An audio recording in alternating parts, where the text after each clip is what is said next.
Kailangan dito, yung produkto po natin, pwedeng gamitin mula bagong silang na bata hanggang pagtanda. Yes. So pag business pag-uusapan, ang laki ng market natin. Kasi mula bagong silang na bata hanggang pagtanda, pwedeng gumamit ng produkto po natin. Tama po, tama? Tama. Excited ba kayo sa negosyo natin? Yes. Yun po yung i-share ko sa inyo kung paano ba magsimula ng negosyo dito sa San Fe. Yan. So, tuloy muna natin. Pag-usapan natin ngayon si compensation plan. Pero bago yun, yung mga business model muna ng mga big time company is gusto kong i-share sa inyo. Di ba? So, sabi ni Robert Kiyosaki, narinig niyo na ba si Robert Kiyosaki? Yes. Yun. Sabi niya dito, the richest people in the world look for and build networks. Everyone else looks for work. So, karamihan sa mga taong empleyado sa hinahanap nila trabaho.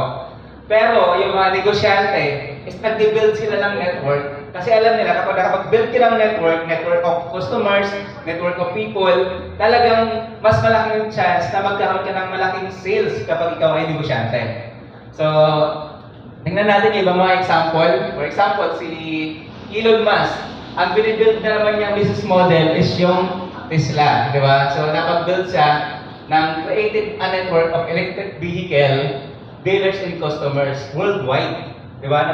Napalaganap niya yung electric vehicle sa buong mundo. Kaya ang laki ng market niya ngayon. And then, si Mark Zuckerberg. Di ba? Kilala niyo si Mark Zuckerberg? Kuya ko yan. Diba? Ang binibuild naman ni Mark Zuckerberg is yung Facebook. Di ba? So, Facebook, mga users ng mga Facebook, hindi lang sa Pilipinas, kundi sa iba't ibang mga bansa.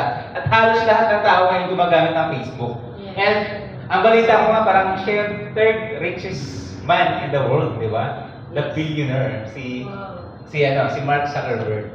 Ganun kayaman. Ang nagpapayaman ng gusto kay Mark Zuckerberg is yung community ng Facebook. Yes. So, ang binibuild ni Mark Zuckerberg? Network. Network. So, yun yung binibuild niya. Konektado yan mamaya dito sa negosyo natin. Kaya natin dinadaanan yan. Okay?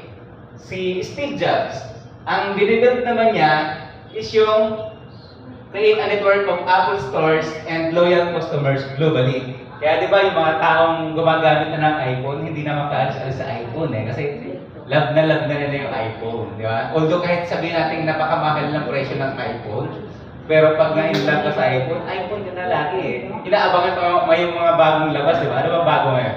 iPhone 18? 16 pa lang pala. Basta advance masyado yun. Kaya yun yung napalaki ni